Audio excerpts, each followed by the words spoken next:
राधे राधे दोस्तों, कैसे हैं आप सभी। आशा करती हूँ आप सभी बहुत अच्छे हैं और अपना ख्याल रख रहे हैं। राधा रानी अपनी कृपा आप सब पर बनाए रखें।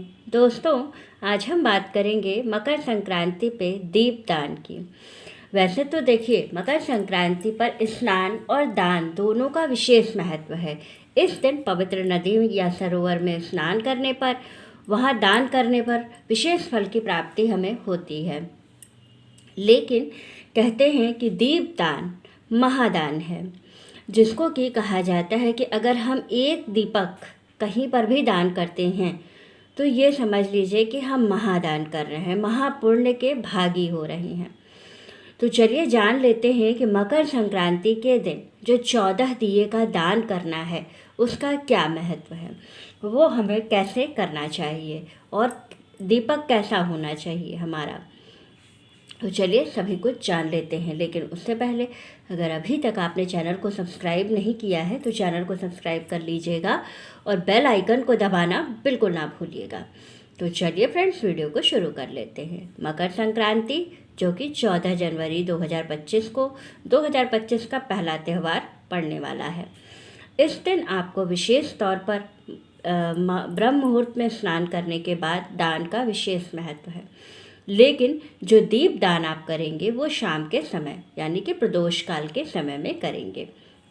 ब्रह्म मुहूर्त का समय इस दिन होगा 5:05 पर और शाम को प्रदोष काल का समय होगा 5:20 से लेकर के 6:49 का जो समय होगा वो होगा प्रदोष काल का समय।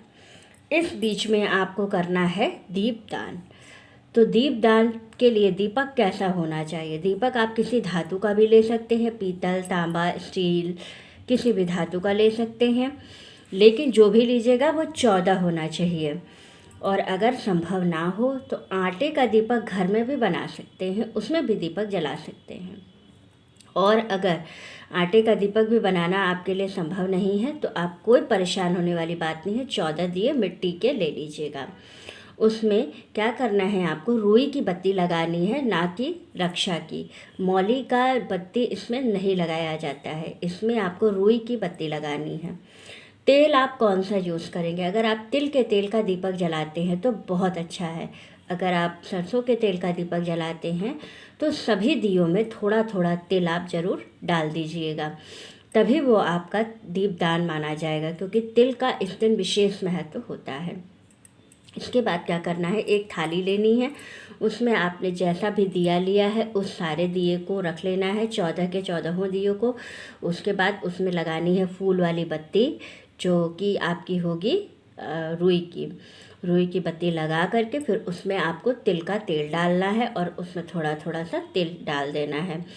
उसके बाद आपको सारे दियों को एक साथ जला लेना है। अब क्या करना है, दीपक को रखना कहाँ कहाँ है। तो सबसे पहला दिया आप रखेंगे अपने घर के मंदिर में ठाकुर जी के सामने। दूसरा दिया आप रखेंगे अपने घर के मुख्य द्वार पर चौखट पर। तीसरा दिया आप रखेंगे शंकर जी के मंदिर में। चौथा दिया आप रखेंगे अपने घर की छत पर। पांचवा दिया रखेंगे तुलसी जी के पास। छठा दिया रखेंगे अशोक के पेड़ के नीचे। सातवां दिया रखेंगे किसी पवित्र नदी या तालाब के किनारे। अगर पवित्र नदी या तालाब ना हो घर के आसपास तो कोई परेशान होने वाली बात नहीं है, किसी बर्तन में पानी भर करके उसमें वो दिया आप रख दीजिएगा। इसके बाद बरगद के पेड़ के नीचे, उसके बाद से बरगद के पेड़ के बाद आप रखेंगे बेल के पेड़ के नीचे, पीपल के पेड़ के नीचे, गौशाला में। और इसके बाद गौशाला फिर आपको एक भोलेनाथ के मंदिर में भी दीपक जरूर लगाना है। तो इस तरह से 14 जगह पर आपको दिया रखना है जला करके। इसके बाद आपको देखिए दिया क्यों जलाते हैं। पहले के समय में ऐसा था कि लाइट नहीं हुआ करती थी, तो इसलिए कहा जाता था कि अगर हम कहीं पर भी एक दिया जला करके रखते हैं तो उस जगह पर हम रोशनी फैलाते हैं।